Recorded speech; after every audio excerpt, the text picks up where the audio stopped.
തൈക്കാട്ടുശ്ശേരി മാക്കേക്കടവിലെ കുടിവെള്ള സംഭരണിക്ക് സമീപത്ത് മാലിന്യം ഒഴുക്കുന്നതായി പരാതി പറഞ്ഞിട്ടും നടപടിയില്ലെന്ന് ആരോപണം. പ്രതിഷേധവുമായി നാട്ടുകാർ.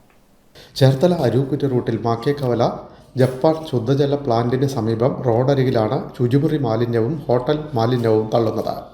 പ്രദേശത്ത് ആഴ്ചകൾക്ക് മുൻപ് ജപ്പാൻ ശുദ്ധജല പൈപ്പ് പൊട്ടി ജലം പാഴാവുന്ന ഭാഗത്താണ് ഇപ്പോൾ മാലിന്യം തള്ളിയിട്ടുള്ളത്.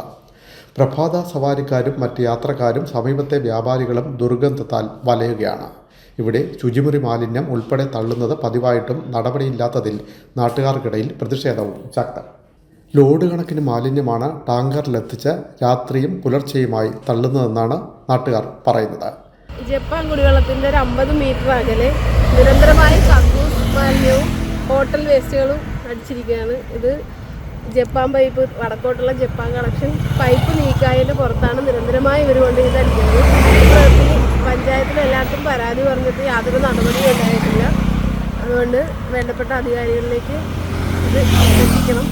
രാത്രിയും പുലർച്ചെയും പോലീസ് പട്രോളിംഗ് കാര്യക്ഷമമല്ലെന്നും ആക്ഷേപമുണ്ട്. മാലിന്യം തള്ളുന്നവരെ കണ്ടെത്താൻ നിരീക്ഷണ ക്യാമറകളുമില്ല.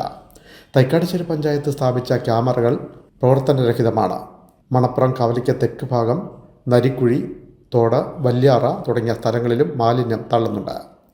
മാലിന്യം തള്ളുന്ന നടപടി അവസാനിപ്പിക്കാൻ നടപടിയില്ലെങ്കിൽ ശക്തമായ പ്രതിഷേധം സംഘടിപ്പിക്കാനാണ് നാട്ടുകാരുടെ തീരുമാനം. പ്രദേശത്ത് ഡിവൈഎഫ്ഐ പ്രവർത്തകർ ഉൾപ്പെടെയുള്ളവർ ബന്ധപ്പെട്ടവർക്ക് പരാതി നൽകിയെങ്കിലും യാതൊരു നടപടിയും ഇതേവരെ ഉണ്ടായിട്ടില്ലെന്നും ആക്ഷേപമുണ്ട്.